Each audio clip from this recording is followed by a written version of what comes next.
Okay, so now what we're going to do, we're going to lie down in bed. This is a formal bed, so basically, since you mentioned that we have a few complex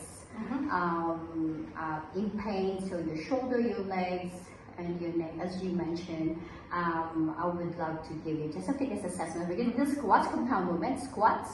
We're going to do lunges as well in the bed, and also quad test, and we're going to do the push and pull. So on my back? Yep, so if you can lie down on your back, and then what I'm going to do as well is I'm going to place this behind your neck. Yep, so at least I'm just going to check your spine, so lie down on your back.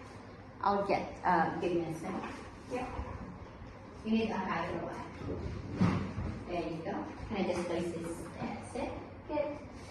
Yes, and then start with the setup. Okay, so you place your heel on the foot, but I'm going to let you do the squats here, but I'm just going to check your lower back, so that's fine. Place your hands on the side. It's relaxed. Take a deep breath. When you breathe in, draw your abdomen forward over to your pelvis, and then as you exhale, like you're blowing an air from a straw. So you're blowing the air to your mouth. Okay, so same technique. As you press out when you're ready, exhale away. So we're going to do 10 repetitions here. Inhaling your return. Exhale away. And return. Your knees tracking your feet. That's good. Exhale away. And return.